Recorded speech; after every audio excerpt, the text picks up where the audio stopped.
बिस्मिल्लाहिर्रहमानिर्रहीम। अस्सलाम वालेकुम dear students, I am your teacher Kamal Zaid. Dear students, आज की जो हमारी वीडियो है उसमें हम चैप्टर नंबर 5 जो है वो स्टार्ट कर रहे हैं। तो ये भी आप स्क्रीन पे देख सकते हैं कि जो चैप्टर नंबर 5 है उसकी ये सारी जो इंट्रोडक्शन है, एग्जांपल्स हैं, ये सारी आपको नज़र आ रही हैं। बुक दिखाने का बस यही मकसद है कि आपको कंफर्म रहे कि हम आपके पास जो बुक है उसी को पढ़ा रहे हैं, ठीक है। तो ये सारे एग्जांपल्स देख सकते हैं। इनको जो इनमें से जो इंपॉर्टेंट पॉइंट्स हैं वो मैंने आगे अपने पास नोट कर लिए हुए हैं, तो वहाँ से मैं आपको समझा देती हूँ। और स्टूडेंट्स, अगर आपने मेरा चैनल सब्सक्राइब नहीं किया तो सब्सक्राइब कर लें, क्योंकि मेरे इस चैनल पर आपका जितना भी न्यू सिलेबस है, कंप्यूटर, फिजिक्स इंक्लूडिंग मैथ, उसके जो लेक्चर्स हैं वो ऑलरेडी जो है मैंने अपलोड कर दिए हुए हैं। तो आप जो है वो सारे लेक्चर्स एक दफ़ा विजिट कर लें, देख लें, ताकि आपको पढ़ने में जो है वो आसानी हो सके। Thank you so much students. इसी के साथ जो है हम अपनी वीडियो स्टार्ट करते हैं। बिस्मिल्लाहिर्रहमानिर्रहीम। जी स्टूडेंट, चैप्टर नंबर 5 जो है उसमें जो इम्पोर्टेंट पॉइंट्स हैं जिनको आगे हमने अपने चैप्टर में यूज़ करना है उसको अच्छे से पहले पढ़ लेते हैं। यहाँ पर हम वो पॉइंट समझेंगे जो कि हमारे एक्सरसाइज 5.1 में है, इम्पोर्टेंट्स पॉइंट जिनको समझ कर आगे हम अपनी एक्सरसाइज सॉल्व आउट कर सकते हैं। तो उसमें बेटा सबसे पहले हमारे पास है लीनियर इक्वेशन एंड इनइक्वालिटीज़। अब बेटा लीनियर इक्वेशन वो वाली इक्वेशन होती है, जैसे कि एग्जांपल के लिए यहाँ पर ये मैंने आपकी बुक से ही एग्जांपल ली है। यहाँ पर हमारे पास ये वाली एक जो इक्वेशन है इसको हम देखें तो कहीं पर भी देखें एक्स के ऊपर कोई पावर नहीं है, कोई पावर नहीं है, इसका मतलब ये हमारे पास लीनियर इक्वेशन है। ऑलराइट, अब ये जिसमें इक्वल आ रहा है ये होगी ये लीनियर इक्वेशन, और बेटा जिसमें ये इक्वल की जगह पर हमारे पास less than greater than sign होगा ये होगी हमारे पास इनइक्वालिटीज। ऑलराइट, अब बेटा ये जो इक्वल वाली वैल्यूज होगी ये हमारे पास मैक्सिमाइज तक होगी, और ये जो जिसके अंदर लेस देन या इक्वल टू होगा ना वो हमारे पास मिनिमाइज तक होगी। ऑलराइट वैल्यू, ये भी आपने अपने जहन में रखने। आगे जो हम पढ़ेंगे इसको मजीद क्वेश्चंस में जाके सॉल्व आउट करेंगे तो हमें ऐसे क्वेश्चंस मिलेंगे जिसमें हमने मैक्सिमाइज और मिनिमाइज करना होगा।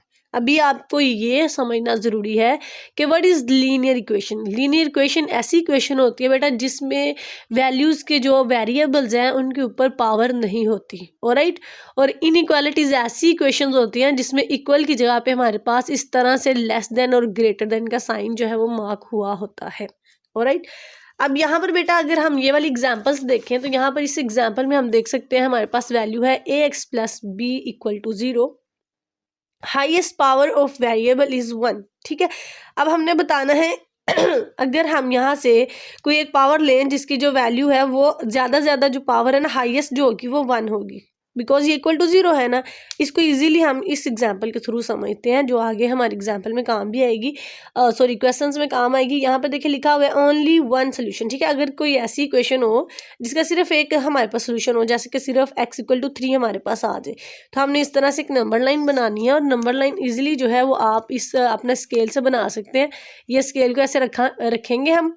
ठीक है, इसको ऐसे आपने लाइन ड्रा कर लेनी है, और आपको याद रहे कि ये जो आपको हमारा ये डिस्टेंस होगा ना ये बिल्कुल इक्वल होना चाहिए। ठीक है, जितना हमारा 7 से 8 तक का डिस्टेंस है उतना ही हमारा 6 टू 7 तक का डिस्टेंस होना चाहिए। ये बिल्कुल लाइन जो है आपने इनका जो डिस्टेंस है वो अपने स्केल से, बहुत आसान हल है कि आप अपने स्केल से जो है वो इजीली मेजर कर लें। ऑलराइट, अब बेटा यहाँ पे देखें x हमारे पास 3 है ना, तो वो यहाँ पर लाइक करेगा, तो यहाँ पर हम लिख देंगे x इक्वल टू 3। कहाँ पे x आ रहा है, यहाँ पर आप एक जो है वो हम इस तरह से लाइन बना देंगे कि ये जो है वो यहाँ पर लाइन कर रहा है, अगर हमने इसको नंबर लाइन से रिप्रेजेंट करना हुआ।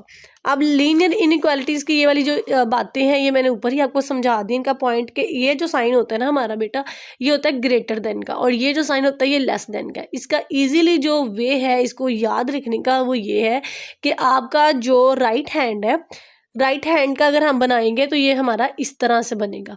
ठीक है, राइट हैंड को अगर हम बनाते हैं तो हमारे पास उसका जो साइन है बेटा वो इस तरह से बनेगा, ये वाला। ठीक है, तो ये राइट हैंड का जो बनेगा वो हमारे पास होगा ग्रेटर देन, और बेटा जो हम लेस देन से बनाएंगे ना, लेस देन हैंड से, सॉरी लेफ्ट हैंड से, वो हमारा होगा लेस देन।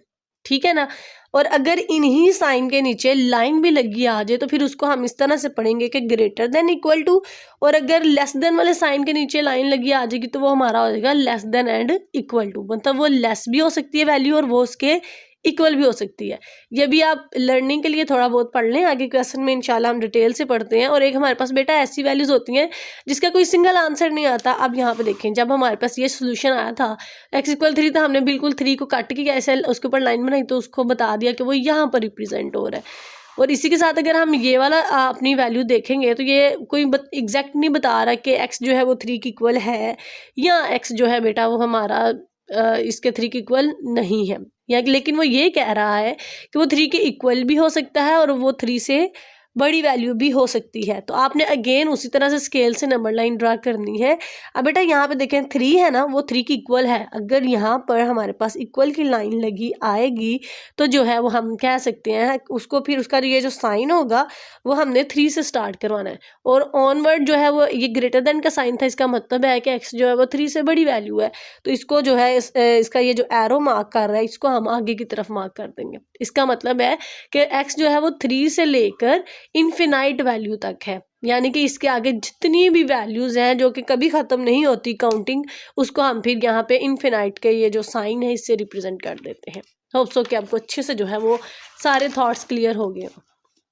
अब यहाँ पर अगर बेटा हमारे पास जस्ट लिखा हो कि x जो है वो हमारे पास लेस देन 3 है, तो अगर लेस देन आ जाए तो उसी नंबर लाइन पे हम इस तरफ को चले जाएंगे, माइनस वाली वैल्यू से चले जाएंगे ना, कि अगर वो 3 से लेस है तो उसका मतलब वो माइनस में होगा, या तो +2 होगा या +1 होगा, या फिर वो -1 -2 -3 इस तरह का। तो इसका मतलब होता है कि हमारे पास वैल्यू जो है वो माइनस इन्फिनाइट यानी कि नेगेटिव इन्फिनाइट से लेके पॉजिटिव इन्फिनाइट तक हो सकती है। तो इस वैल्यू को जो पॉइंट बनेगा वो 3 से माइनस नेगेटिव इन्फिनाइट तक होगा ना, तो इसलिए हम इसको लिखेंगे माइनस इन्फिनाइट टू 3। जैसे पॉजिटिव का हमने लिखा था, यहाँ पर हम देख लेते हैं दोबारा। पहले 3 लिखा था, फिर पॉजिटिव इन्फिनाइट लिखा था। अगर आप पास नेगेटिव इन्फिनाइट आ रहा है तो वो पहले लिखेंगे, क्योंकि माइनस वाली वैल्यू जो है वो छोटी होती है ना, तो हमने लिखने में पहले माइनस वाली वैल्यू को बेटा शो करवाना होता है। गला थोड़ा सा मेरा ख़राब है, फ्लू हुआ इसलिए थोड़ी सी जो आवाज़ मेरा ख्याल है थोड़ी आपको समझने में मुश्किल पेश आएगी, लेकिन मैं कोशिश कर रही हूँ कि हम अच्छे से इसको आज का लेक्चर पढ़ें। Solution of linear inequality in 2 variable. अगर बेटा हमारे पास 2 वैल्यूज़ आ जाएं तो फिर उसका सोल्यूशन हम किस तरह से रिप्रेजेंट करते हैं, बहुत इंपॉर्टेंट ये पॉइंट है। आगे जो हम एक्सरसाइज में लॉन्ग क्वेश्चंस पढ़ेंगे वो सारे इसी बेस के ऊपर है, ठीक है। तो अब देखें 2 वेरिएबल है हमारे पास, x भी है और y भी है, ठीक है, और दरमियान में इन इक्वालिटी का साइन है। तो बेटा ऐसी जो इक्वेशंस होगी उसको हम एसोसिएटेड या फिर कॉरस्पॉन्डिंग इक्वेशन कहेंगे, ठीक है। इस बात को याद रख लें ऑब्जेक्टिव के लिए भी, और वैसे भी आपको पता होना चाहिए कि ऐसी इक्वेशंस को हम कैसे सॉल्व आउट करेंगे, एसोसिएटेड या फिर कॉरस्पॉन्डिंग इक्वेशन के लिए। बाकी भी इसमें बहुत इंपॉर्टेंट पॉइंट्स हैं कि ये शैडो कैसे देना है, तो ये हम अपने क्वेश्चन में ही समझ लेते हैं अच्छे से। अब यहाँ पर हम अपनी एक्सरसाइज 5.1 स्टार्ट करते हैं। तो क्वेश्चन नंबर 1 है बेटा हमारे पास, solve and represent the solution on a real line. एक तो उन्होंने कहा है आप सॉल्व भी करें और इसको फिर रिप्रेजेंट करें लाइन के थ्रू। अगर ये ना लिखा होता तो फिर ये लाइन बनाना हमारे लिए इंपॉर्टेंट नहीं था, अभी इसको लाइन से हमने रिप्रेजेंट करना है। तो बेटा फर्स्ट पार्ट है हमारे पास 12x + 3 = -6। अब यहाँ पर देखें ये जो 3 है ये कांस्टेंट है और ये 6 भी कांस्टेंट है, तो ये जो 30 है यहाँ पर प्लस का है, इधर आएगा तो माइनस का हो जाएगा।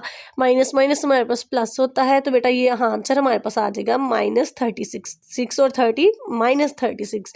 अब यहाँ पर तो हमें जस्ट x चाहिए, तो x यहीं पे लिखा रहने दिया हमने, और ये 12 इसके साथ मल्टीप्लाई हो रहा था, तो ये इस तरफ आके क्या हो जाएगा डिवाइड। तो 12 1 ज़ा 12 एंड 12 3 ज़ा 36। तो ये हमने 3 लिख दिया, और ये जो माइनस का साइन है ये हमने साथ वैसे ही लिख दिया। ऑलराइट, अब इसकी बेटा नंबर लाइन रिप्रेजेंट करनी है तो उसका बहुत आसान तरीका है हमारे पास। उसको आप ऐसे अपना स्केल रखें, जो भी स्केल आपके पास अवेलेबल है।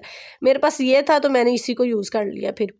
और अब इन लाइन को ऐसे आपने लाइन ड्रा करके ना, तो ये दिखाने का मेरा मकसद ये है कि ये देखिए जितना इसके दरमियान सेंटीमीटर्स में फ़र्क है ना, 5 to 4 3 to ये जितना हमारा सेंटीमीटर आ रहा है ना, आपने इसके दरमियान जो है ना, ये अगर मैं आपको समझाऊं तो यहाँ पे देखें 3 4 5, ये जितना इनके दरमियान में वाया है, जितनी इनके स्पेस है, आप उस स्पेस को यहाँ पर मेजर कर लिए करें, ताकि आपको फिर किसी किस्म की कोई मुश्किल का पेश ना आए कि हम कैसे इनके दरमियान जो डिस्टेंस है वो इक्वल रखें, ठीक है। तो आप ये सेंटीमीटर से जो है वो अपने ये वाले सेंटीमीटर्स माप सकते हैं। ऑलराइट, अब लाइन बनाने के लिए बेटा सबसे पहले आपने दरमियान में 0 लिखना होता है, इस तरफ उसकी पॉजिटिव वाली वैल्यूज आती हैं और इस तरफ उसकी नेगेटिव वाली वैल्यू आती हैं, ठीक है। तो यहाँ पे जो भी वैल्यू आएगी उनके साथ हम माइनस लगाएंगे। पहला सवाल है, इसको इसलिए मैं इतनी डिटेल में समझा रही हूँ। अब जो हमारे पास सोल्यूशन सेट आया वो क्या है, -3। तो माइनस वाली वैल्यूज पॉजिटिव की तरफ तो नहीं होंगी, वो नेगेटिव की तरफ होंगी, तो आपने नेगेटिव वाली लाइन की तरफ आना है। और यहाँ पे जहाँ पे -3 है बेटा, वहाँ पर आप जो है उसको रिप्रेजेंट कर दें जी। यहाँ पर आ रहा है हमारा x equal to -3। Clear? Same like बेटा इसी तरह जो नेक्स्ट हमारा पार्ट है उस पर आ जाते हैं। तो वहाँ पर हमारे पास वैल्यू कुछ इस तरह से लिखी हुई है। पहले तो हम यहाँ से x की वैल्यू जो है उसको फाइंड आउट करेंगे। तो x की वैल्यू के लिए सिंपल बनाने के लिए बेटा यहाँ पे देखिए 6 प्लस का था, इस तरफ आएगा तो माइनस का हो जाएगा। अगेन माइनस माइनस प्लस होता है, 12 में 6 ऐड करेंगे तो हमारे पास आ जाएगा 18। अब ये 3 नीचे डिवाइड हो रहा था बेटा, वो इस तरफ आके क्या हो जाएगा, मल्टीप्लाई। तो 3 18 हमारे पास आ जाते हैं आंसर 54। और ये जो माइनस था ये एज इट इज हम साथ लिखेंगे 54। क्लियर? अब जिस तरह इस नंबर लाइन में हमने 1 2 3 सारे के सारे नंबर लिखे थे, और बिकॉज इसलिए कि हमारे पास सिर्फ छोटा नंबर चाहिए था 3, और वो लाइन के छोटे से हिस्से में बिल्कुल हमारे पास एडजस्ट हो गया। अब फॉर एग्जांपल जैसे यहाँ पे बेटा हमें 54 नंबर चाहिए, ठीक है। तो अगर हम लाइन बनाए, लाइन बनाने के बाद हम जो है उसको रखें 1 2 3 4 5, तो हमें कितनी को लंबी लाइन बनानी पड़ेगी जहाँ पर जाके हमारे पास 54 आएगा, तो हम उसको रिप्रेजेंट करेंगे। क्लियर? इसलिए आपने कॉमन सेंस का यूज़ करना है। अगर आपके पास नंबर 1 to 10 के दरमियान में आ रहा है तो आप 1 to 10 से सारी गिनती लिख लिया करें, और अगर थोड़ा सा नंबर बड़ा आ रहा हो तो फिर आप जो है वो गैप दे लिया करें अपने सेंटीमीटर्स में। जैसे कि 54 था तो मैंने 10 का गैप दे दिया, ये मैंने 0 रखा। देन ये देखें हमारे पास माइनस वाली वैल्यू थी तो मैंने माइनस वाली ज़्यादा लिख ली है। आपने वैल्यू देखना होता है, उसके साथ साइन कौन सा है, जौन सा साइन होता है उस तरफ की जो लाइन होगी उसको आपने लंबा खींच लेना होता है, ठीक है। तो अब ये -54 था तो यहाँ पर मैंने 0 रखा, इस तरफ मैंने शो करवा दिया कि पॉजिटिव वाली वैल्यू है 10 20 30, और इस तरफ मैंने शो करवा दिया जी -10 -20 -30 -40 50 60 एंड -70 हमारे पास आ गया। अब बेटा हमने रिप्रेजेंट किसको करना है, 54 को। अब 54 किसके दरमियान है, 54 बेटा 50 और 60 के दरमियान है ना, इसके दोनों के दरमियान आप 10 लाइनें बना लें, ठीक है। 1 2 3 4 5 6 7 8 एंड 9 10, ठीक है। अब फर्स्ट 4 जो है 51 52 53 एंड 54, तो यहाँ पर जो है वो हमारा x इक्वल टू -54 रिप्रेजेंट हो रहा है। राइट, नेक्स्ट मूव करते हैं। तो सारे के सारे जो क्वेश्चंस है अगर आपको एक पार्ट की समझ आ गई है तो आप पूरी की पूरी एक्सरसाइज जो है वो बहुत इजीली सॉल्व कर सकते हैं। अब यहाँ पर देखें बेटा ऐसी वैल्यूज आ रही हैं हमारे पास, इसको पहले हमने सिंपल वे में इस तरह से फाइंड आउट करना है, सिंप्लीफाई करना है कि हम x की जो वैल्यू है उसको फाइंड कर सकें। अब दोनों के दरमियान इधर 4 है, नीचे 2 है और इधर 4 है, ठीक है। अब एलसीएम लेना है। एलसीएम लेने के लिए हम क्या करते हैं बेटा, दोनों में से जो वैल्यू दोनों के टेबल में आ रही होती है उसको लिख लेते हैं, अदरवाइज दोनों ही डिफरेंट हो तो फिर हमने दोनों लिख लेनी होती है। अभी 2 जो है वो 4 के टेबल में आ जाता है, सॉरी 4 जो है वो 2 के टेबल में आ जाता है, यानी कि 2 कवर हो जाएगा 4 के साथ। तो हम दोनों में से 4 को कॉमन ले लेंगे और यहाँ पे देखें 2 का टेबल हम 2 टाइम पढ़ेंगे तो हमारे पास 4 बनेगा। ऐसी बात है ना, 4 2 2 जा क्या होता है हमारे पास 4। तो जो चीज़ हमने एलसीएम लेनी होती है ना वो दोनों के साथ आनी चाहिए। तो 4 1 जा 4 होता है, इसलिए 3x एज इट इज़ आ गया, क्योंकि 1 के साथ इसको मल्टीप्लाई करेंगे तो यही वैल्यू आएगी। तो यहाँ पर देखें बेटा, अब हमें 2 की जगह पे 4 लिखा है हमने, तो 2 को कितनी दफ़ा पढ़ेंगे कि हमारे पास 4 आएगा, तो 2 2 जा 4 होता है, इसलिए x को हमने 2 के साथ मल्टीप्लाई कर लिया। तो वैल्यू आ जाएगी यहाँ पे 2x माइनस 3x। 2x में -3x करेंगे तो बेटा हमारे पास आ जाएगा -x, क्योंकि 3 वैल्यू बड़ी है तो इसका साइन ही फिर वैल्यू के साथ आएगा ना, ये एज इट इज़ आपने लिखते आना है। अब अगर हम यहाँ पर देखें अपनी वैल्यू, तो ये 4 नीचे डिवाइड हो रहा था, इस तरफ आएगा तो आके मल्टीप्लाई हो जाएगा इधर 1 के साथ, तो 4 1 जा हमारे पास आ गया 4। तो इसकी मजीद कटिंग हम कर सकते हैं, 4 1 जा 4 एंड 4 3 जा 12 होता है बेटा, तो 1/3 आंसर है हमारा। और ये जो x के साथ माइनस था ये इधर हमारी वैल्यू के पास आ जाएगा। तो अभी जो पॉइंट है हमारे पास वो बन जाएगा x इक्वल -1/3।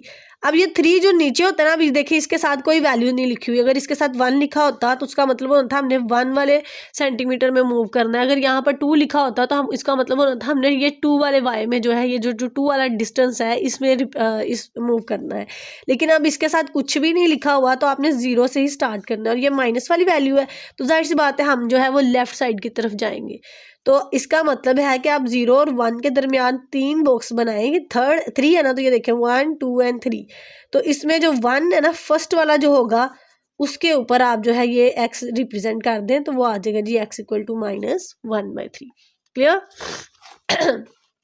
नेक्स्ट देखें तो अगला पार्ट है बेटा, यहाँ पे बहुत से ज़्यादा आसान, उसी तरह आपने करना है 7 के अंदर मल्टीप्लाई कर देना है, 7 2 = 14 एंड 7 4 = 28। ये वैसे ही आ गया, ये देखें 14x और 12x एक जैसी वैल्यू है, प्लस हो गया 26 आ जाएगा, और ये 28 इधर प्लस का है, इधर आएगा तो माइनस का हो जाएगा। 28 में से 2 माइनस करेंगे तो हमारे पास वैल्यू आ जाएगी -26 और इक्वल टू 26। और ये इक्वल के दोनों साइड्स पे जो साइन हमारे वैल्यू इक्वल होती है वो वहीं पे कट जाती है, तो x इक्वल टू जो है -1 आ गया। चाहे इसको आप ऐसे भी पढ़ेंगे तो ऐसे भी पढ़ेंगे ना, x इक्वल टू 1 और इसको मैं ये एरो लगाने का मतलब होता है कि वैल्यू हमने सीधी करके लिख दी है, कि वेरिएबल पहले लिख दी है और उसकी जो वैल्यू आई है कांस्टेंट वो हमने बाद में लिख दी है। सेम उसी तरह आपने नंबर लाइन बनानी है।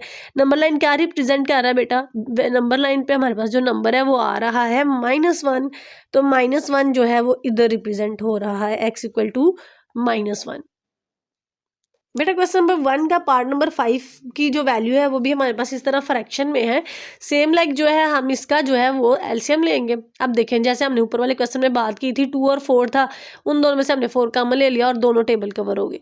अब देखें 3 के टेबल में 4 नहीं आता और 4 के टेबल में 3 नहीं आता, इसलिए हमने इन दोनों को ही कॉमन ले लिया, 4 को भी ले लिया और 3 को भी ले लिया। 4 3 12 होता है तो मल्टीप्लाई करके इसको 12 लिख दिया। 3 को हमने 3 वाली वैल्यू को 4 के साथ मल्टीप्लाई करवा दिया और 4 वाली वैल्यू को हमने 3 के साथ मल्टीप्लाई करवा दिया। ठीक है, ऐसी एलसीएम लेते हैं ना, क्योंकि 3 4 12 होता है तो ये वैल्यू 4 के साथ मल्टीप्लाई हो जाएगी और 4 3 12 होता है तो ये वैल्यू 3 के साथ मल्टीप्लाई हो जाएगी। तो वही जो मल्टीप्लाई होनी थी हमने वही लिख दी है, ये देख लेंगे। ठीक है, अब उसके बाद इसको अंदर मल्टीप्लाई करवा दें, 4 2 = 8, 4 1 = 4, 3 3 = 9 आ गया हमारे पास। अब x वाली वैल्यू जो है वो माइनस हो जाएगी, 9 में से 8 जाएगा तो हमारे पास आ जाएगा 1। ठीक है, इसको यहाँ पे देख लेते हैं, -x -4/2। ठीक है सॉरी 2 नहीं, ये आएगा 12 हमारे पास, सही हो गया। और यहाँ पर जो है हमारे पास वैल्यू आ रही थी 5/6। अब इसको वैल्यू को यहाँ पे हम सॉल्व आउट करते हैं, हमारे पास वैल्यू आ गई। अब इसको इसकी जगह पे जो है वो इस तरह से हम लिख सकते हैं कि ये आ गया -x -4 इक्वल टू 5/6। इधर बेटा डिवाइड हो रहा है तो इस तरफ आएगा तो मल्टीप्लाई हो जाएगा, तो 6 1 = 6 एंड 6 2 जो आ जाएगा हमारे पास 12। अब 5 2 क्या बन जाएगा 10। समझ आइए आपको इस पार्ट की। ये 12 जो है 4 के नीचे ये इधर डिवाइड हो रहा था, जब वो इस वैल्यू की तरफ आएगा तो वो मल्टीप्लाई हो जाएगा, तो 6 जो है वो 12 के साथ कैंसिल हो गया, हमारे पास इधर 5 बचा है और इधर 2 बच जाएगा, तो 5 2 जो है वो यहाँ पर हमारे पास 10 आ जाएगा। फाइन। अब यहाँ पे देखिए ये माइनस का है 4, इस तरफ आएगा तो प्लस का हो जाएगा, 10 में 4 ऐड करेंगे तो हमारे पास आ जाएगा 14, और ये जो x के साथ माइनस है वो इधर हमारे पास 14 के साथ आ जाएगा, तो हमारे पास जो सोल्यूशन सेट है वो आ जाएगा x इक्वल टू -14। अब यहाँ पर 14 को रिप्रेजेंट करने के लिए मैंने इवन नंबर्स लिखे हैं 2 4 6, और क्योंकि वैल्यू हमारे पास नेगेटिव वाली थी इसलिए हमने नंबर लाइन में नेगेटिव वैल्यू को ज़्यादा रिप्रेजेंट किया है, -2 -4 -6। तो यहाँ पे जहाँ पे आपके पास -14 आएगा उस वाली लाइन को थोड़ा सा ऐसे ऊपर करके उसके ऊपर आप लिखते हैं जी -14 जो है वो यहाँ पर रिप्रेजेंट हो रही है। इसके साथ नेक्स्ट देखें तो यहाँ पर देखें अगला जो क्वेश्चन है हमारे पास 6 वाला, उसमें भी बेटा आपने क्या किया, यहाँ पर देखें इसको ऐसे ही हमने लिखा, ये देखें कटिंग हो सकती है ना, 5 1 = 5 एंड 5 2 = 10, तो 9 - 2x आ गया, और इसकी भी हमने कटिंग की, 5 1 = 5 5 2 = 10, तो ऊपर बच गया हमारे पास खाली x और नीचे आ गया हमारे पास 2। यहाँ पर 9 - 2x हमारे पास वैल्यू वैसी आ गई। अब ये देखें बेटा जी, ये 2 जो है इधर डिवाइड हो रहा है तो इस तरफ आएगा तो क्या आ जाएगा डिवाइड मल्टीप्लाई, लेकिन अभी हमने x वाली वैल्यू को कलेक्ट किया है क्योंकि इस x को सिंगल करना, ये फ्रैक्शन की फॉर्म है तो डायरेक्ट उस तरफ नहीं जाएगा। अब यहाँ पे देखें, ये -x/2 वैसे ही लिखा रहने दिया, 9 भी हमने वैसे ही लिखा रहने दिया। ये -2x जो है इस तरफ आया तो +2x हो गया, ठीक है। इसका एलसीएम लिया हमने 2, तो इसके नीचे तो 2 नहीं है, इसके नीचे 1 है, तो 1 2 2 होगा ना, तो इसलिए 2 को 2 से मल्टीप्लाई किया तो हमारे पास आ गया 4x -x, और ये नीचे 2 आ गया बेटा जी। अब 4 में से 1 माइनस करेंगे तो हमारे पास आ जाएगा 3x, और ये 2 नीचे डिवाइड हो रहा है तो वो इस तरफ आके मल्टीप्लाई हो जाएगा, तो 9 2 18 आ गया आपके पास। और बेटा जी यहाँ पर देखें 3 जो है वो 18 जो है वो 3 पे डिवाइड होगा, तो 3 1 3 एंड 3 6 जो है वो 18 आ जाएगा। तो आपके पास x जो सोल्यूशन सेट है वो है x = 6। अब 6 को हमने अपनी नंबर लाइन पे रिप्रेजेंट करने के लिए अगेन मैंने इवन नंबर जो है वो लिखे हैं। तो यहाँ पर हम देख लेते हैं, पॉजिटिव वैल्यू थी तो पॉजिटिव की तरफ वैल्यूज ज़्यादा मैंने ऐड की हैं, तो ये हो गया 2 4 6। तो ये जहाँ पे 6 आ रहा है उसका मतलब हमारी जो वैल्यू है वो वहाँ पे रिप्रेजेंट हो रही है। तो यहाँ पे क्वेश्चन हो गया हमारा क्वेश्चन नंबर 1। यहाँ से क्वेश्चन नंबर 2 स्टार्ट करते हैं। तो क्वेश्चन नंबर 2 में बेटा हमारे पास वैल्यू है, solve each inequality and represent the solution on a real line. ठीक है, उन्होंने कहा है कि आप सारी इनइक्वालिटीज को जो है वो सोल्यूशन लाइन में रिप्रेजेंट करें। पहले यहाँ पर हमारे पास इक्वल था तो वो लीनियर इक्वेशन थी, अब यहाँ पर इक्वल की जगह पे हमारे पास less than greater than equal to sign use हुए हैं, तो इसका मतलब ये अब हमारे पास इनइक्वालिटी है। क्लियर, होप सो कि आपको इन दोनों के दरमियान जो डिफरेंस है वो इजीली जो है वो समझ आ गया हो। अब बेटा यहाँ पे देख, x से हम यहीं पे हमने लिखा रहने दिया, ये इनइक्वालिटी का भी साइन लिखा, ये है less than to equal to, ठीक है। -2 भी इधर है, ये 6 इधर माइनस का है, इस तरफ आएगा तो प्लस का हो जाएगा, और 6 में से 2 माइनस होंगे तो हमारे पास क्या आ जाएगा 4। तो सिंपल वैसे ही आपने नंबर लाइन बनानी है। नंबर लाइन बनाने के बाद आपने इसको 1 to 6 तक, जिस तरफ जो वैल्यू हमारे पास होती है ना उसको उस तरफ आपने लाइन जो है वो ज़्यादा बनानी होती है। अब ये वैल्यू पॉजिटिव में है तो मैंने पॉजिटिव की तरफ नंबर ज़्यादा लगाए हैं, अगर वैल्यू मेरे पास नेगेटिव में होती तो मैं नेगेटिव तरफ नंबर ज़्यादा लगाती। अब बेटा हमने जो पीछे लीनियर इक्वेशन में किया है ना, उसमें हम ऐसे करते थे कि जो नंबर हमारे पास आ रहा होता था, जैसे कि 14 आ रहा होता है, तो उसको ही ऐसे करके उसके ऊपर हम लिख देते थे x = 14। लेकिन इनइक्वालिटी का ये मतलब होता है कि वैल्यू ख़त्म नहीं हो रही, वैल्यू नेक्स्ट मूव हो रही है, तो इसका मतलब x छोटा है 4 से और 4 के इक्वल भी है, तो यानी कि 4 से लेके वो आगे इन्फिनाइट तक कहीं तक भी हो सकता है। तो आपने उसका जो एरो है वो इस तरफ को बना देना है कि 4 से लेस वैल्यू किस तरफ है। 4 से लेस वैल्यू इस तरफ लिखी हुई होती है ना हमारे पास, तो उसका एरो फिर इस तरफ को मूव हो जाएगा।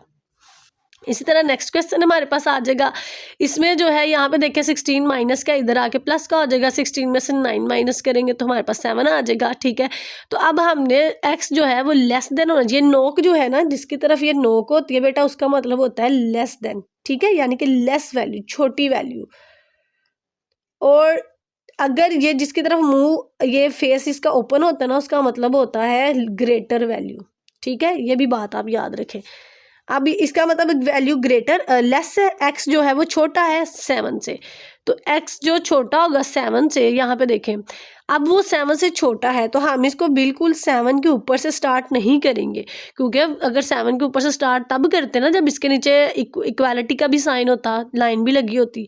अब ये 7 से छोटा है तो 7 से छोटी वैल्यू किधर है, ये 6 है ना, तो 6 से लेके ऑनवर्ड जितनी वैल्यूज है उस तरफ हम उसका एरो का साइन बना देंगे कि इसका जो सोल्यूशन सेट है वो इस तरफ को मूव कर रहा है, यहाँ से लेकर आगे तक है। क्वेश्चन नंबर 3 देख लेते हैं बेटा, इसमें हमारे पास वैल्यू जो है वो ये 3 देखेंगे, यहाँ पर प्लस है, इस तरफ आएगा तो माइनस का हो जाएगा, 3 में से 3 जाएगा तो 0 आ जाएगा। ये 2 जो है इस तरफ आके 0 के साथ जब डिवाइड होगा तो वो जाहिर सी वैल्यू जो है 0 जिसके साथ भी डिवाइड होता है उसका आंसर 0 आ जाता है। इसकी भी आपने लाइन बनानी है, ये कह रहा ये देखिए नीचे इक्वालिटी की भी लाइन है ना, तो इसका मतलब है x हमारा 0 से बड़ी वैल्यू है, 0 भी है और 0 भी हो सकता है और 0 से बड़ी वैल्यू भी होगी। तो 0 से लेके बड़ी वैल्यू किस तरफ है, यानी कि पॉजिटिव वैल्यू, तो हमने 0 से लेके आगे तक जो है वो एरो रिप्रेजेंट करवा देना है। 0 से ग्रेटर वैल्यू होगी, पॉजिटिव वैल्यू आगे की तरफ होगी तो इस तरफ एरो आएगा, अगर 0 से छोटी x से छोटी वैल्यू चाहिए हमें तो वो इस तरफ से आ जाएंगे, ठीक है। नेक्स्ट क्वेश्चन हम देख लेते हैं, इसमें भी सेम वही, आपने 6 को अंदर मल्टीप्लाई करना है, लेकिन मल्टीप्लाई करने से बेहतर है कि मल्टीप्लाई करके बाद में भी तो हमने डिवाइड करना है ना, तो 6 इधर आके जो है वो डिवाइड हो जाएगा, सॉरी हाँ जी, तो 0 में 6 माइनस होगा तो हम 0 डिवाइडेड बाई 6 करोगे तो 0 ही आ जाएगा। ये इस यानी कि वो ख़त्म हो जाएगी वैल्यू, इस तरफ आके 6 जो है वो ख़त्म हो गया। अब 10 इधर प्लस का था, इधर आएगा तो माइनस का हो जाएगा। तो यानी कि आपके पास जो x है वो 10 से लेकर, ये जो नीचे लाइन है ना इक्वल की, ये हमें बता रही है कि आंसर हमारा 10 से लेकर आगे जितनी भी 10 से छोटी वैल्यूज़ हैं उसको रिप्रेजेंट कर रहा है। तो बेटा हमने 10 से लेकर आगे की तरफ एरो लगा देने, यानी कि आगे जितनी भी माइनस इन्फिनाइट वैल्यूज़ हैं वहाँ तक हमारा जो x है वो रिप्रेजेंट होगा। इसका पार्ट 5 देख लेते हैं अभी हम। ये भी सेम वैसे इसका जो है हम एलसीएम लेंगे। 4 3 का ऑलरेडी हम एलसीएम ले चुके हैं, तो 4 3 का जब एलसीएम लेना होता है तो 4 भी लिखना होता है और 3 भी लिखना होता है। अब 3 का यहाँ पे आ जाएगा 4 3 ज़ा 12, 4 3 ज़ा आता है 12, तो इसलिए यहाँ पर मैंने 12 लिख दिया। अब 3 का टेबल 4 तक पढ़ें तो 12 आता है, और 4 का टेबल 3 तक पढ़ें तो 12 आता है, तो 3 3 ज़ा 9 आ जाएगा, और 5 4 ज़ा जो है वो 20 आ जाएगा। क्लियर हुआ? इस तरह से हम एलसीएम लेते हैं कि नीचे वाली दोनों वैल्यूज़ को भी मल्टीप्लाई करके वही आना चाहिए, तो जो मल्टीप्लाई करके आता है उसको उसकी वैल्यू के साथ मल्टीप्लाई करवा देते हैं। ये -1/12 आ गया बेटा। ये देखें इक्वल के दोनों साइड पे जो वैल्यू सेम होती है वो वहीं पे कट जाती है, ठीक है। तो 12 इधर भी है, 12 इधर ही है, तो ये कैंसिल हो गया। ऊपर ये सिंपल हमारे पास वैल्यू बचेगी। ये 9 इधर माइनस का इधर आएगा तो प्लस का हो जाएगा। 9 में से 1 माइनस करेंगे तो 8 आ जाएगा। एक्स इधर, एक्स के साथ ये 20 जो है वो मल्टीप्लाई हो रहा है, इस तरफ आएगा तो डिवाइड हो जाएगा। तो 2 4 ज़ा 8 एंड 2 10 ज़ा जो है वो आ जाएगा 20। ये अगेन भी काट सकते हैं। 2 2 ज़ा 4 एंड 2 5 ज़ा जो है वो 10 आ गया। तो 2/5 जो है वो आपका आंसर है। इसको नंबर लाइन में आप बेटा इस तरह से रिप्रेजेंट करेंगे कि यहाँ पे देखिए मैंने पहले भी बात बताई है कि हमारे फ्रैक्शन के साथ अगर कोई वैल्यू नहीं ना लिखी हुई, उसका मतलब हम 0 से इसको स्टार्ट आउट करेंगे। तो अब 5 हमें बता रहा है कि हमने 0 से 1 के दरमियान 5 जो बॉक्स हैं वो बनाने हैं, इसके 5 पार्ट्स करने हैं। 1 2 3 4 5 हो गए, और 2 हमें बता रहा है कि हमने 2 वाले से लेके 1 एंड 2, तो ये 2 वाले पॉइंट से लेके आगे जो है वो ये साइन इक्वल का लग गया, ये x छोटा है। तो बेटा 2 से x जो है वो कहाँ तक छोटा है हमारे पास, वो आ जाएगा जी इस तरफ को, माइनस वाली वैल्यू की तरफ ना, कि 2/5 पॉजिटिव वैल्यू है तो इससे जो छोटी वैल्यू आएगी वो किस तरफ को होगी, वो माइनस की तरफ होगी। नेक्स्ट बेटा हमारा पार्ट नंबर 6 जो है उसमें वैल्यू जो है वो फिर हमारे पास फ्रैक्शन में आ रही है, तो सिंपल इनका हमने एलसीएम ले लिया। यहाँ पे 2 लिख लिया, 1 के नीचे 2 नहीं था तो 2 1 सा जो है वो 2 आ गया इधर। यहाँ पे हमने 4 कॉमन लिया तो 4 का x वैसे ही आ गया, और 2 को जो है वो 4 बनाने के लिए हमने इसकी ऊपर वाली वैल्यू को 2 के साथ मल्टीप्लाई किया, तो 2 1 सा 2 आ गया। होप सो कि आपको एलसीएम लेना जो है वो अभी तक क्लियरली से आ गया हो, इसलिए यहाँ पर मैंने स्टेप जो है वो डायरेक्ट कर लिया था। अब जैसे कि हमने बात की हुई है कि इक्वल के दोनों साइड पे जो वैल्यूज होती हैं वो वहीं पे जो है वो कैंसिल आउट हो जाती है, यानी कि दोनों डायरेक्शन में जो होती हैं। 2 1 ज़ा 2 हो जाएगा और 2 2 ज़ा 4 हो जाएगा, और इस 4 की जगह पे हमारे पास 2 आ जाएगा, और ये कैंसिल होकर हमारे पास सिर्फ बचेगा -2 एंड +x। क्लियर? अच्छा जी बेटा, यहाँ पर देखें ये जो इसके नीचे 2 था ना, x -2/2 जो था वो इधर आके इस वैल्यू की तरफ मल्टीप्लाई हो जाएगा। 2 2 ज़ा 4 एंड 2x आ जाएगा। और यहाँ पे देखिए बेटा ये जो x 2x है इधर प्लस का इधर आएगा तो माइनस का हो जाएगा, ये 2 इधर माइनस का इधर आएगा तो प्लस हो जाएगा। -4 में से 2 निकालेंगे तो -2 बचेगा, -2x में से x जाएगा तो -x बचेगा, ठीक है। तो वही बात, दोनों साइड पे माइनस है तो वहीं पे कैंसिल होकर हमारे पास सोल्यूशन सेट आ जाएगा x = 2, ठीक है। अब वो 2 से लेके जो है वो ग्रेटर होना चाहिए, यानी कि 2 से बड़ी वैल्यू होनी चाहिए। तो 2 से ज़्यादा वैल्यू किस तरफ लिखी हुई है, इस तरफ को है उसका, यानी कि राइट डायरेक्शन की तरफ उसका एरो कर देंगे, तो इस तरफ से जो है इस तरह हमारा जो है वो क्वेश्चन हो जाएगा। और एक और बात आपसे मैंने कर लूँ कि आपके बुक के पीछे जो आंसर है ना इसका वो ये है x > 0, ठीक है। लेकिन आपके सामने मैंने सारा क्वेश्चन सॉल्व आउट किया है, सॉल्व करने के बाद हमारे पास इसका जो आंसर है वो 2 आ रहा है, तो ये इसका करेक्ट सोल्यूशन सेट है और यही इसका करेक्ट आंसर है। अगर ये आंसर आपको चाहिए तो फिर आपकी ये जो हमारे पास क्वेश्चन स्टेटमेंट थी ना उसमें फिर कोई वैल्यू चेंज होगी, अदरवाइज ये आपके सामने ये आपने करेक्ट करके सॉल्व कर लेना है। क्वेश्चन नंबर 3 की तरफ बेटा मूव करें तो इसमें हमने शेड भी करना है। पहले जो है वो हम जस्ट रिप्रेजेंट कर रहे थे, अभी हम शेड भी करेंगे, ठीक है। Share the solution region for the following line inequalities in X Y plane. ठीक है, अब बेटा हमने इन इक्वालिटीज़ वाली वैल्यू को फाइंड आउट करके और फिर शेड भी करना है। सही है, आसान है, सिंपल है, घबराना नहीं है अपने क्वेश्चंस को देख के, और मेरे होते हुए तो बिल्कुल भी नहीं। ठीक है, अब ये एक ही इसकी इक्वेशन दी गई है, आगे हमारे पास क्वेश्चन आएंगे जहाँ पर हमें इसकी जगह पे दो दो वैल्यूज दो दो इक्वेशन दी गई हैं। ठीक हो गया।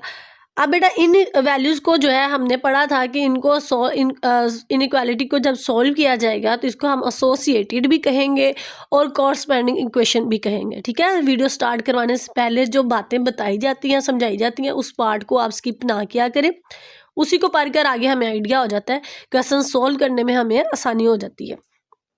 अब ये इनइक्वालिटी की जगह पे हम इक्वल लगाएंगे और ये फिर हमारे पास कॉरस्पॉन्डिंग इक्वेशन बन जाएगी, और एसोसिएशन भी हम इसको कह सकते हैं। अब फिर अब बेटा हमने इसमें लेट करना है x इक्वल टू 0, एक दफ़ा इसमें हम x 0 रख के सॉल्व करेंगे और एक दफ़ा हम इसमें y 0 रख के सॉल्व करेंगे। ठीक है, यहाँ पर देखें जब x 0 रखेंगे तो ये 2x जो है वो 0 हो जाएगा और y इक्वल टू 6 हमारे पास बच गया। तो x ये जो पहली वैल्यू होती है ये x को शो हो रही होती है, और ये y जो सेकेंड वैल्यू होती है वो y को शो करवा रही होती है। ठीक है, अब इसमें आपने क्या किया, एक्स जो है वो 0 रखा था तो 0, और y का आंसर क्या आया है 6, तो हमने लिख लिया। और अगेन इसमें जब y 0 रखेंगे तो 2x इक्वल टू 6 आ जाएगा, और ये 2 इस तरफ आके डिवाइड होगा जब 6/2 के साथ, 2 1 था 2 2 3 जा 6, तो हमारे पास x इक्वल टू 3 आ जाएगा। तो बेटा यहाँ पर x की वैल्यू 3 है और y क्या है 0। अब ये दो पॉइंट्स हमारे पास आए हैं, एक ये 0 6 x 0 है और y 6 है, और ये 3 0 है और y x 3 है और y 0 है। सही हो गया। इन्हीं पॉइंट्स को देके यहाँ पर आपने ग्राफ ड्रा कर लेना है। सही हो गया। अब ग्राफ बनाने के लिए बेटा आपने अगेन यहाँ पे एक लाइन बनानी है और यहाँ पर लाइन बनानी है, और याद रहे ये लाइन नीचे को भी आनी चाहिए और आगे को भी जानी चाहिए। अब इस दोनों वैल्यूज़ मेरे पास पॉजिटिव वाली थी तो मैंने सिर्फ पॉजिटिव को ड्रा किया है। अगर दोनों में से कोई वैल्यू नेगेटिव वाली होती तो हम फिर इनके इस तरफ और इसके नीचे भी जो वैल्यूज ड्रा करके अपने पॉइंट्स को मैच करते हैं। आगे क्वेश्चन आएंगे जहाँ पर हमने पॉइंट नेगेटिव वैल्यू का भी ग्राफ बनाया है। अब यहाँ पे देखें y 6 है और x 0 है। x 0 होता है, x भी इस पॉइंट पे 0 है और y भी इस मिडल पॉइंट पे 0 है। तो यानी कि जब 0 आएगा तो इसका मतलब आपने बिल्कुल इसके ऊपर लाइन लगानी है। तो कहाँ तक लगानी है जी 6 तक। तो ये जो वहाँ जहाँ पे y 6 लिखा हुआ है वहाँ तक हमने लाइनें लगा ली। सही हो गया। अब यहाँ पर मूव करते हैं तो यहाँ पे x 3 है और y 0 है। मैंने आपसे कहा है ना कि ये जो अपनी लाइन होती है ना यही 0 वाली होती है, और अगर हमारे पास फॉर एग्जांपल यहाँ पे लिखा आ जाए 1 तो हमने यहाँ पे फिर y 1 देखना होता है और फिर ऐसे मूव करके फिर यहाँ पे कोई पॉइंट बना समथिंग हमने लाइन लगानी होती है। ठीक है, लेकिन वो काम छोड़ दें, वो इस तरह के वैसे हम पहले पढ़ चुके हैं, लेकिन अभी हम इस पर फोकस करेंगे। तो 3 जो है वो y पे 0 होना चाहिए, वो इधर लग जाएगा और ये इधर लग जाएगा। अगेन आप अपना स्केल पकड़ें और दोनों पॉइंट्स को जो है वो आप इस तरह से मिला दें बेटा, और ये जो है आपका एक आपने रिप्रेजेंट कर दिया। लेकिन इसमें एक ये भी बात थी कि उन्होंने कहा था इसको शेड भी करना है। अब इसको टेस्ट पर हम कर लेते हैं। यहाँ पे देखें, अगर हम जो है अपने क्वेश्चन में यहाँ पे x था और यहाँ पे y था, x भी 0 रखें y भी 0 रखें तो हमारे पास 0 लेस देन इक्वल टू 6 आएगा। तो ऐसी बात होती है, क्या 0 हमारा लेस होता है 6 से? 100% ट्रू होता है कि 0 जो है वो 6 से छोटी वैल्यू है। तो जब स्टेटमेंट ट्रू हो वाकई जो है वो ऐसी, अब आगे आंसर आएगा जिसमें लिखा होगा 6 छोटा है 0 से, तो रॉन्ग स्टेटमेंट होगी। तो रॉन्ग होगी तो हम बाहर की तरफ आएंगे, लेकिन जब स्टेटमेंट ट्रू होगी यानी कि वो है हमारा आंसर जो है वो 0 से छोटा है, तो हम फिर नीचे की तरफ आएंगे। तो आपने ये जो जितना भी पार्ट है ये 0 से इस लाइन के डाउनवर्ड्स की तरफ इसको शेड इस तरह से इसको कलर कर देना है। सही हो गया। नेक्स्ट क्वेश्चन की तरफ मूव करते हैं। तो बेटा जी यहाँ पर जो है इसको सबसे पहले आपने कॉरस्पॉन्डिंग इक्वेशन बनाना है, यानी कि इनइक्वालिटी की जगह आप इक्वल लगाना है। फिर दोनों में 2 दफ़ा इसको सॉल्व आउट करेंगे। एक दफ़ा x आप 0 रखेंगे और एक दफ़ा y आप 0 रखेंगे। सही है। यहाँ पर x जब 0 रखेंगे तो x वाली वैल्यू खत्म हो जाएगी, 7y इक्वल टू 21 आ जाएगा। और ये 7 21 के साथ जाके डिवाइड होगा तो 7 1 जा 7 एंड 7 3 जा 21, तो y इक्वल टू 3 आ जाएगा। सेम यही काम हम यहाँ पे करेंगे, जब y 0 रखेंगे तो ये y वाली सारी की सारी वैल्यू खत्म हो जाएगी और आंसर हमारे पास बच जाएगा 3x/21। यहाँ पर जब 21 के साथ 3 आके डिवाइड होगा, क्योंकि x के साथ मल्टीप्लाई हो रहा है, 21 के साथ आके वो डिवाइड हो जाएगा, तो 3 1 जा 3 एंड 3 7 जा 21, तो x इक्वल टू 7 आ जाएगा। तो हमारे पास 2 पॉइंट्स बन जाएंगे कि x 0 हो तो y 3 हो, और यहाँ पर x 7 हो तो y 0 हो। तो बेटा यहाँ पर देखें x 0 यहाँ पे है और y क्या होना चाहिए 3, तो वो यहाँ पे आ जाएगा। ये लाइंस बनाने के लिए सिंपल आपने बेटा, मैंने आपको पहले भी बता दिया क्वेश्चन नंबर 1 में कि आपने स्केल से लाइन लगानी होती है, और ये जो पॉइंट्स होते हैं ना हमारे पास 2 3 इन इतना इतना जो है वो आपने स्केल से माप कर जो है वो अपने ये जो सेंटीमीटर्स हैं इनको रख लेना होता है, ठीक है, ताकि फिर हमारा कंफर्म रहे कि हम इन दोनों के दरमियान में इक्वल डिस्टेंस है। इक्वल डिस्टेंस नहीं होगा तो हमारा ग्राफ जो है वो गलत भी हो सकता है। इसलिए इन ग्राफ्स में सबसे इम्पोर्टेंट बात है कि इनका दरमियान ये जो वाया रखा होता है, हमने जो डिस्टेंस रखा होता है वो इक्वल हो। कुछ ग्राफ जो है वो मैंने हाथ से बनाए हुए हैं, तो इसलिए थोड़ा से जो है वो आपको नज़र आ रहा होगा कि किसी में कुछ कम फासला और कुछ में ज़्यादा, क्योंकि मैंने तो किसी टीचर को होमवर्क चेक नहीं करवाना, कोई पेपर चेक नहीं करवाना, लेकिन आप लोगों को मैं ये कह रही हूँ कि आपने बेटा स्केल के साथ ही ग्राफ बनाना है, आपका होमवर्क भी चेक होना है और आपके पेपर भी चेक होने हैं। चलें जी, अब आ जाते हैं क्वेश्चन की तरफ। तो y3 है हमारा यहाँ पे, और जो 7 है सॉरी x7 यहाँ पे है, ठीक है। सिंपल वैसे हर ग्राफ का मेथड सेम ही है कि 1 2 3 इस तरह से आपने वैल्यू स्टार्ट करनी है, और जो ये 2 पॉइंट्स हमारे पास आएंगे इनको इस तरह से आपने आपस में मिला देना है। और रही बात इसके शेडो की, तो वो हम टेस्ट कर लेते हैं। अब यहाँ पे देखें कि यहाँ पे भी अगर हम x की जगह पे 0 रखते हैं और y की जगह पे भी 0 रखते हैं, क्योंकि हमने यही लेट किया है ना, x भी 0 है और y भी 0 है, तो वो कह रहे हैं कि वो ग्रेटर देन आएगा 21, तो ये सारी का सारा 0 हो जाएगा। तो क्या जो है वो 0 21 के इक्वल है? क्या जो 0 है वो 21 से बड़ा है, ग्रेटर है? तो दोनों ही कंडीशन गलत है। दो कंडीशन इसलिए कि नीचे इक्वालिटी का भी साइन है और ग्रेटर देन का भी साइन है, तो दोनों कंडीशन में क्या 0 कोई एक कंडीशन भी ट्रू है? नहीं, 0 21 से छोटा भी है और 0 जो है वो 21 के बराबर भी नहीं है और बड़ा भी नहीं है। तो जब हमारे पास स्टेटमेंट इस तरह से रॉन्ग आएगी या 0 से बड़ी आएगी, तो आपने इस तरफ बाहर की तरफ जो है वो शेडो कर देना है कि इस ग्राफ का ये जो बाहर वाला हिस्सा है सारे का सारा, ये आपने इस तरह से इसको कलर कर देना है। क्लियर? आ जाते हैं बेटा जी नेक्स्ट पार्ट पे। ये भी बहुत ज़्यादा हमारा सिंपल और आसान है। सिंपल आपने उसी तरह इसको कॉरस्पॉन्डिंग इक्वेशन बनाया, वो मैंने लिखा नहीं हुआ तो भी लिख लेते हैं हम। 2y equal to 6, alright. तो फिर आपने x0 लिखा और y0 लिखा। लिखने के बाद यहाँ पे जब देखें आप x0 रखेंगे तो ये 3 वाली सारी वैल्यू खत्म हो जाएगी और 2y आ जाएगा। ये 2 इधर यहाँ पे आके डिवाइड होगा, 2 1 जा 2 एंड 2 3 जा 6, तो 3 आ गया। जब आप y0 रखेंगे तो y वाली सारी की सारी वैल्यू कैंसिल हो जाएगी, यहाँ पे 3x और 6 बच जाएगा, तो 3 1 जा 3 एंड 3 2 जा 6, तो x इक्वल टू आ जाएगा हमारे पास 2, ठीक है। यहाँ पर x2 है और y0 है, यहाँ पर x0 है और y -3 है। अब देखिए माइनस वाली वैल्यू आई ना हमारे पास, तो जब जो वैल्यू आएगी आपने वो वाली वैल्यूज ड्रा कर ले। जरूरी नहीं कि आप पूरे के पूरे ग्राफ में चारों साइड्स पे वैल्यू ड्रा किया करें, जो पॉइंट्स में आपका रिक्वायर होता है आप सिर्फ उस तरफ वैल्यूज लगाया करें। अब 1 2 3 4 5 मैंने इस तरफ लगा ली और यही 1 2 3 1 2 5 जो है वो मैंने इस तरफ लगा ली। अब ये जो y एक्सिस वाली बेटा लाइन है ना हमारे पास, इसकी वैल्यूज डाउनवर्ड यानी कि इस पॉइंट के 0 पॉइंट के नीचे जो वैल्यूज होती है ना वो नेगेटिव होती हैं। तो वाई चेक करें, हमारे पास नेगेटिव आ रहा है ना, इसलिए मैंने ये नेगेटिव वैल्यू ड्रा की है। तो बेटा ये आ जाएगा यहाँ पे -3 पे और ये वैल्यू हमारे पास आ जाएगी यहाँ पे +2 पे। तो इन दोनों को आपस में आपने मिला देना है, तो ये आपके पास जो है ग्राफ बन जाएगा। तो रही बात इसके शेडो की, तो टेस्ट में चेक करते हैं जब सारी ये वाली सारी वैल्यू 0 हो जाएगी तो वही अगेन बात आ रही है, तो क्या 0 के इक्वल होता है 6? क्या 0 से बड़ा होता है? क्या 0 6 से बड़ी वैल्यू होती है? तो नहीं, दोनों टाइम में गलत बात है। 0 जो है वो छोटी वैल्यू है 6 से, तो इसका भी जो शेडो है वो इस तरफ बाहर की तरफ आएगा। क्लियर? पार्ट नंबर 4 की अगर बात करें तो यहाँ पर भी इसको जब सिंपल कॉरस्पॉन्डिंग इक्वेशन बनाएंगे तो फिर इसमें हम इक्वल एक्स और वाई जो है उसको 0 के इक्वल लेट कर लेंगे।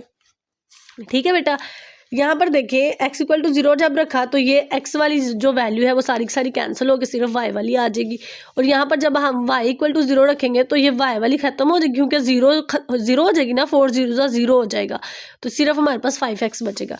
तो बहुत आसान, 4 1 4 एंड 4 5 25, तो यहाँ पे 5 आ जाएगा, और ये जो -4 के साथ था वो हमने इस तरफ लगा दिया, तो y इक्वल टू हमारे पास आ गया -5। इसी तरह यहाँ पे 5 1 5 एंड 5 4 20, तो x हमारे पास इक्वल टू आ गया बेटा 4 के। तो 2 पॉइंट्स बन गए, एक बन गया हमारे पास y -5 और एक बन गया x 4।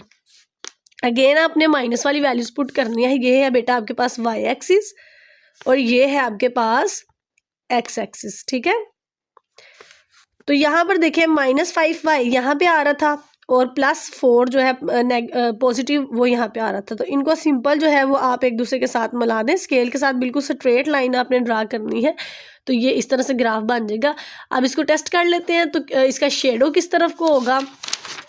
तो हमने देखा क्वेश्चन में, एक दफ़ा दोबारा मैं आपको दिखाऊँ, यहाँ पे देखें, अगर दोनों की जगह पे हम 0 पुट कर लेते हैं यहाँ पर टेस्ट के दौरान, 5 0 -4 0 लेस देन इक्वल टू 20, तो ये दोनों जब 0 हो जाएंगे तो हमारे पास इक्वेशन इस तरह से हो जाएगी। तो देखें, एक कंडीशन ट्रू है ना कि 0 हमारा लेस होता है 20 से, क्या हमारे पास जो कंडीशन आई है वो ये आई है कि 0 जो है वो लेस देन है 20 से, तो लेस देन होगा तो फिर इसका शेडो हम किस तरफ को करेंगे, इस तरफ को, ये रीजन की तरफ हो जाएगा, ये इसका शेडो हो जाएगा। ठीक है, ये वाला बाहर को तरफ नहीं, अंदर की तरफ।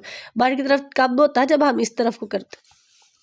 नेक्स्ट देख लेते हैं अपना नेक्स्ट पार्ट, तो उसमें हमारे पास जो जब कॉरस्पॉन्डिंग इक्वेशन रखी तो हमारे पास वैल्यू जो है इस तरह से आ गई कि 1 इधर प्लस का है, इधर आएगा तो माइनस का हो जाएगा। हमें इधर x और y का 0 पुट करने की ज़रूरत ही नहीं पड़ी क्योंकि सिर्फ और सिर्फ एक वेरिएबल था, तो ये 2 इधर x के साथ मल्टीप्लाई हो रहा है, इस तरफ आके डिवाइड हो गया, तो सिंपल हमारे पास वैल्यू आ गई -1/2। तो बेटा -1/2 को डिवाइड करोगे तो आपके पास आंसर आ जाएगा -0.5। ठीक है, यानी कि 1 का हाफ, तो 1 का हाफ का किधर होगा, ये 0.5 है ना, तो ये देखें ये है जी 1 का हाफ, 1 का 0 और 1 के दरमियान में जो पॉइंट है ना उसको आपने इस तरफ से उसके ऊपर एक लाइन खींच लेनी है, समझ आई।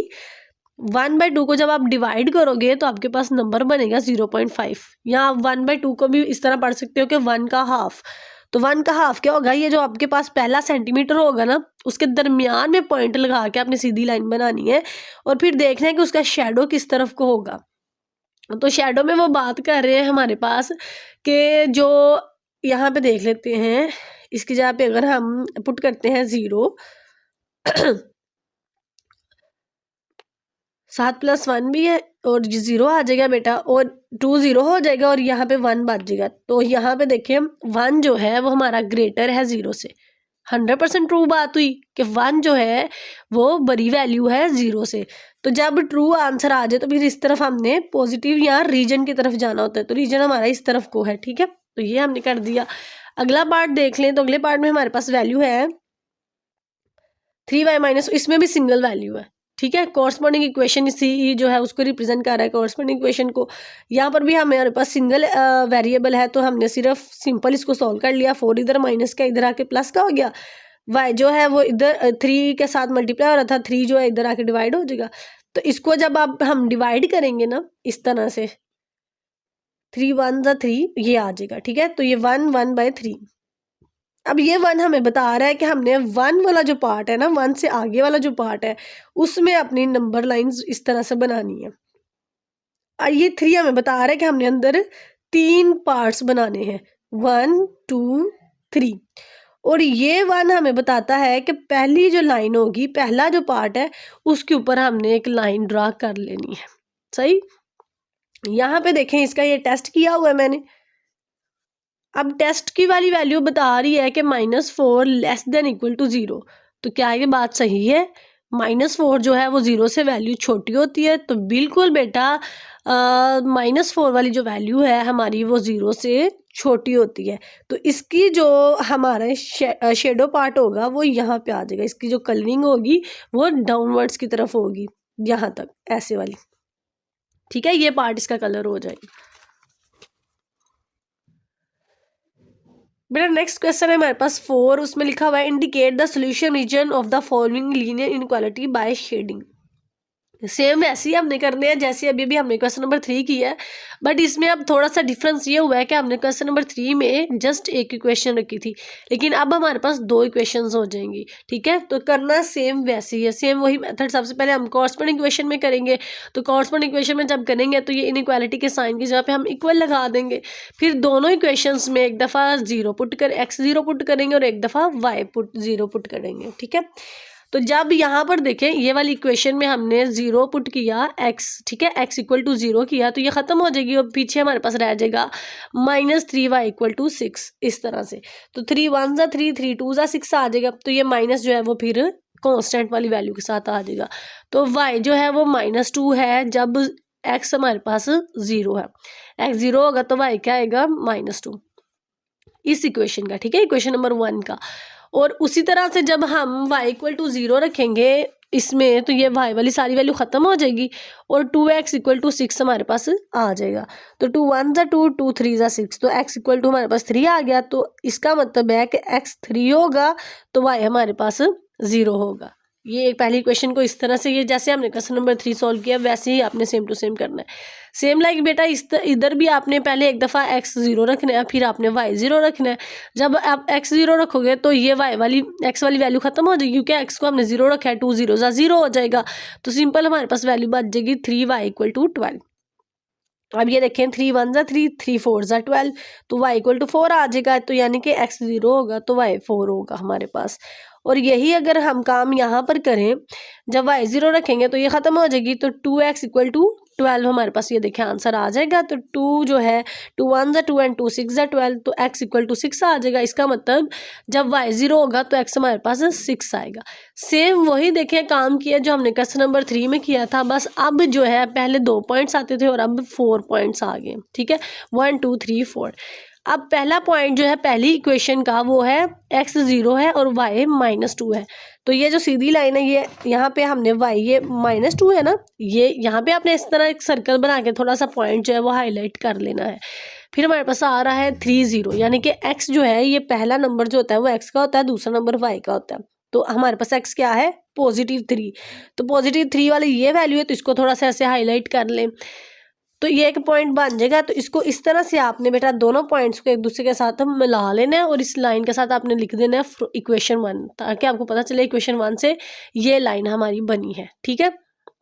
फिर अगला पॉइंट था 4, किसका 4, y का 4, तो y का 4 ये आ जाएगा। और अगला पॉइंट था x का 6, तो x का 6 ये था। तो इन दोनों पॉइंट्स को फिर बेटा आपने इस तरह से एक दूसरे के साथ मिला देना है, ठीक है। मिलाने के बाद आपके पास कुछ इस तरह से जो है वो इक्वेशन बन जाएगी ट्राइंगल। तो जहाँ पर ये दोनों कॉमन आएंगे वो ये पार्ट है, जहाँ पर ये दोनों की दोनों लाइंस आ रही हैं, ठीक है, वो ये पार्ट है। अब इसकी जो शेडिंग एरिया है ना बेटा वो ये होगा कि आपने इसका जो है वो कॉमन मेथड आगे, हाँ जी, कहाँ पर ये कॉमन आ रही है ये देखें, ये हिस्सा है, ये वाला हिस्सा नीचे की तरफ है और ये ऊपर की तरफ है, ये हिस्सा जो है वो एक दूसरे के कॉमन है। तो ये जहाँ पर दोनों होंगे उसको आपने इस तरह से जो है वो कॉमन इस तरह से कलर कर लेना है। समझ आई? सिंपल आपने पहली क्वेश्चन में x 0 रखना है, y भी 0 रखना है, फिर जो दूसरी क्वेश्चन है उसमें भी x 0 रखना है, y 0 रखना है। जो 2 पॉइंट्स आएंगे उनको मिलाकर आपस में जो ट्राइंगल आपके पास पीछे बचेगी वो ही इसका जो है वो सोल्यूशन सेट है। इसका पार्ट नंबर 2 देख लें अगर हम, तो उसमें भी आपने सेम इसको कॉरस्पॉन्डिंग इक्वेशन में पहले कन्वर्ट करना है। फिर पहली इक्वेशन में एक दफ़ा x और y 0 रखना है, फिर दूसरी इक्वेशन में भी एक दफ़ा x 0 रखना है और दूसरी दफ़ा y 0 रखना है। बेटा आपने यहाँ पे देखें, सही हो गया?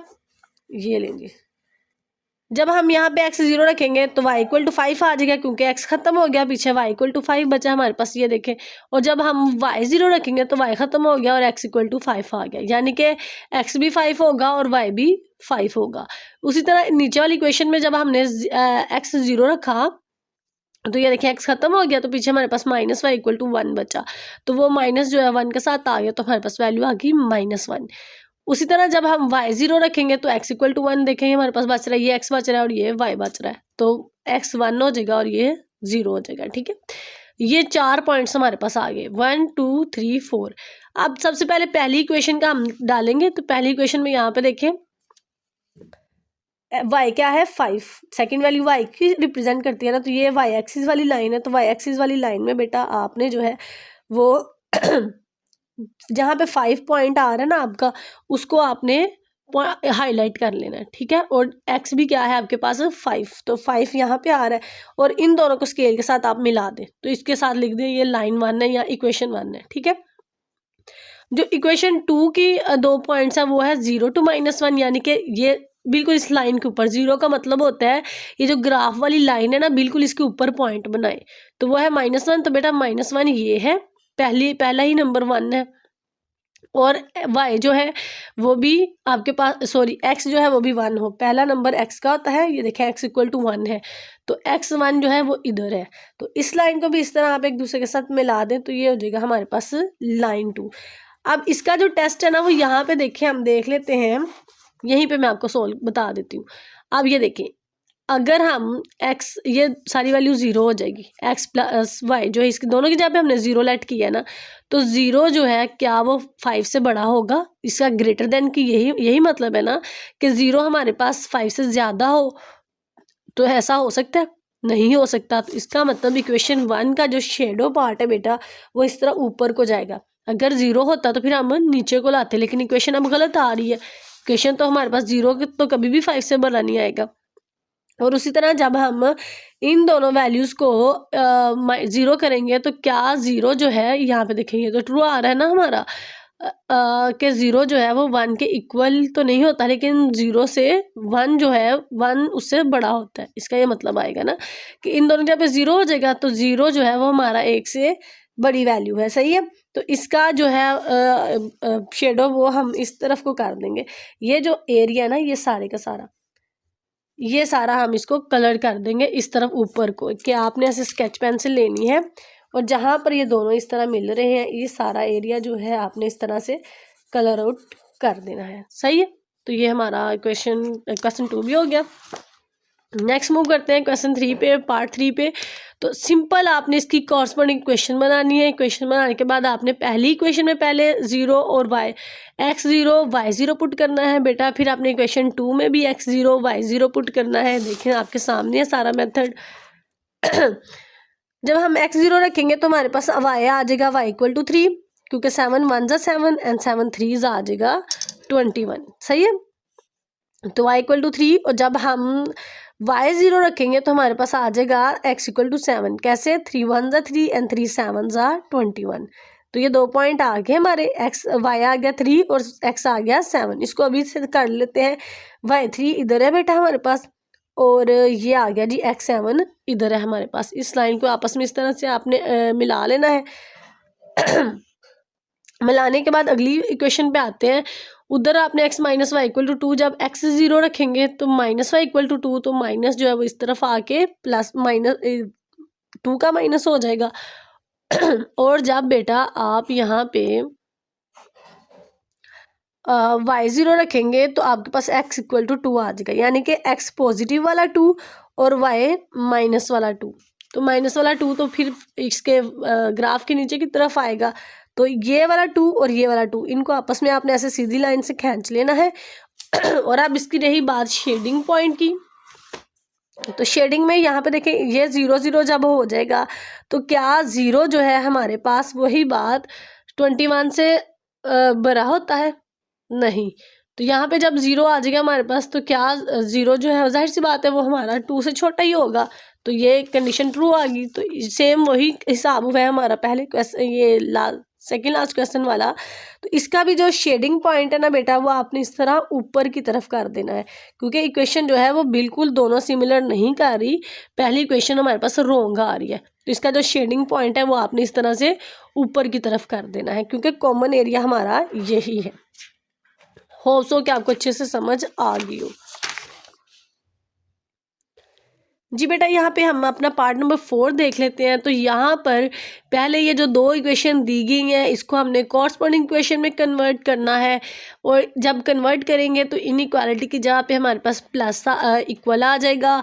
फिर अपनी इक्वेशन 1 में पहले x को 0 रखना है, y को 0 रखना है, और फिर अपनी इक्वेशन 2 में आपने, जैसे कि हम देख सकते हैं इक्वेशन 2 में सिर्फ और सिर्फ एक ही वेरिएबल है, तो जस्ट वन टाइम ही हम इसको जो है वो सॉल्व आउट करेंगे, यहाँ सॉल्व करने की भी ज़रूरत नहीं पड़ेगी। यहाँ पे देख लें जी, जब हमने x 0 रखा तो हमारे पास आंसर आ जाएगा y इक्वल टू -4। देखें 3 1 ज़ा 3, 3 4 ज़ा 12। तो ये माइनस जो y के साथ बच जाता है उसको हमने कांस्टेंट के साथ लिख देना होता है।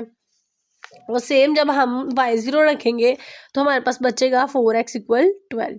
तो 4 1 ज़ा 4 एंड 4 3 ज़ा 12, तो x इक्वल टू 3 आ जाएगा हमारे पास।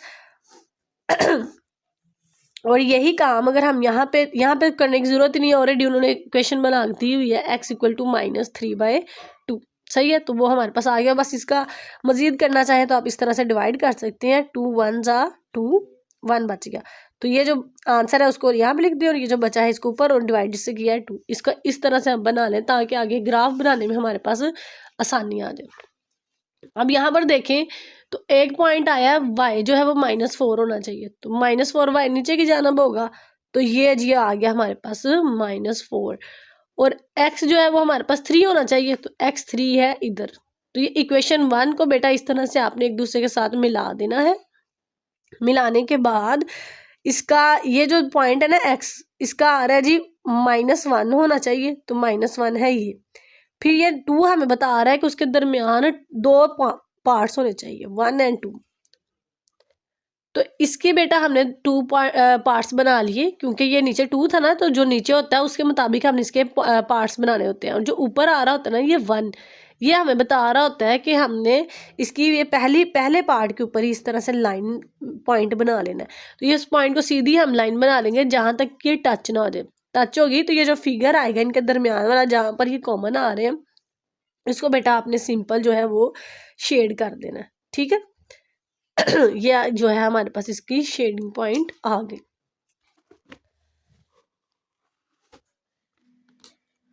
पार्ट नंबर 5 पे देख लेते हैं। यहाँ पर भी बिल्कुल आसान है, हमारे पास y को तो सॉल्व करने की जरूरत ही नहीं पड़ेगी, वो पहले ही उन्होंने बता दी। क्वेश्चन 2 जो है y इक्वल टू 4 है। ठीक है, अब इस पॉइंट में अगर हम देखेंगे तो इसमें इसको जब कॉरस्पॉन्डिंग इक्वेशन में कन्वर्ट करेंगे तो एक दफ़ा इसमें x 0 रख लेंगे और एक दफ़ा y 0 रख लेंगे। यहाँ नीचे देख लेते हैं।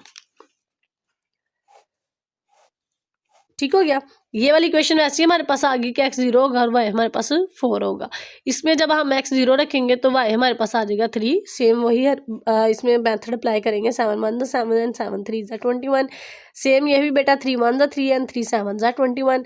तो y 3 आ जाएगा, x 7 आ जाएगा हमारे पास। सिंपल आपने इन्हीं पॉइंट्स को देखते हुए अपना ग्राफ ड्रा करना है बेटा। सबसे पहले देखें y आपके पास 3 आना चाहिए, तो ये 3 वाला जो पॉइंट है इसको इस तरह से आप हाईलाइट कर लें। x आपके पास 7 आना चाहिए, तो ये आ गया जी 7, इसको हाईलाइट कर लें। ठीक है, करने के बाद यहाँ पर देखें आपके पास जो y है वो 4 आना चाहिए, तो y ये है हमारे पास 4। अब 3 और 7 वाली लाइन को आपने इस तरह से रख के स्केल आपस में मिला लेना है। ठीक है, लाइन मिलाने के बाद आपने ये वाला 4 देखना है कि y 4 है, तो y 4 इधर है। इसकी भी आपने सीधी लाइन ड्रॉ कर लेनी है यहाँ तक कि ये एक दूसरे को टच ना करें। ठीक है, जब उन्होंने एक दूसरे को टच कर लिया वहां तक आपने उसको छोड़ दिया, और इनका ये जो कॉमन पार्ट आएगा ना इसको आपने शेड कर लेना है, कलर कर लेना है एक दूसरे की तरफ। ठीक है, इतना सा बस आप इजीली समझ लें। यहाँ पर आ जाते हैं जी, हमारी एक्सरसाइज का ये लास्ट क्वेश्चन है। तो बेटा सेम वही मेथड है जो हम शुरू से पढ़ते आ रहे हैं इस एक्सरसाइज में, कि पहले इसको कॉरस्पॉन्डिंग इक्वेशन में कन्वर्ट करेंगे, फिर पहली इक्वेशन में एक दफ़ा 0 लेट करेंगे और फिर एक दफ़ा y लेट करेंगे, फिर दूसरी इक्वेशन में भी सेम वही काम करेंगे, एक दफ़ा x को 0 रखेंगे और एक दफ़ा y को 0 रखेंगे।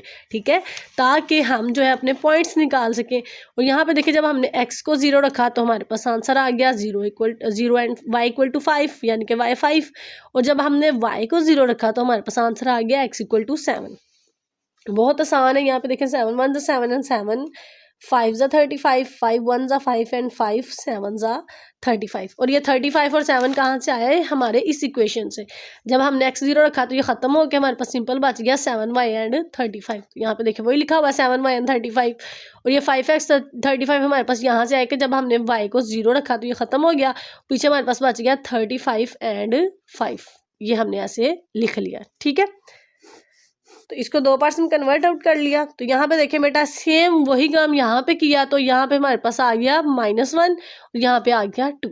सही है, एक्स और वाई को 0 लेट करने से। अब अपने ग्राफ बना लेना है। ग्राफ का भी यहाँ पे लास्ट क्वेश्चन है, तो मैं एक दफ़ा दोबारा डिटेल में बता रही हूँ कि आपने ग्राफ जब बनाना है तो आपने ये जो है ना, इनके ये पॉइंट्स, इनमें सबसे इम्पोर्टेंट बात ये याद रखनी है कि आपने इनमें डिस्टेंस जो है वो इक्वल रखना है। सेम आपने यहाँ पर भी नंबर बना लिए हैं। तो अब यहाँ पे देखें -1 हमें चाहिए y, तो इसलिए हमने माइनस की तरह भी नंबर फिर लगाने हैं। लगाने के बाद जहाँ पर बेटा ये 2 इक्वेशंस मैच करेंगी ना, ये कॉमन पार्ट्स जो आएगा उसको आपने इस तरह से शेड आउट कर लेना है एक दूसरे की तरफ, ठीक है। तो ये कलर हो जाएगा। अब ये देखें, y5 है, x7 है, y5 इधर है, x7 इधर है, इसकी एक लाइन खींच लें, ठीक है। y आपके पास -1 है, y -1 ये है, और x आपके पास 2 है, तो x2 आपके पास ये है, तो इसकी एक लाइन खींच लें। लाइन खींचने के बाद ये जो हिस्सा आपके पास ट्रायंगल का बनेगा इसको आप शेड कर लें, ठीक हो गया। तो इसी के साथ चैप्टर नंबर 5 की एक्सरसाइज 5.1 में हमारी सॉल्व हो गई है।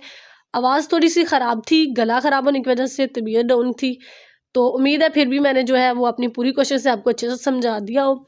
Thank you so much students for watching. अल्लाह हाफिज़।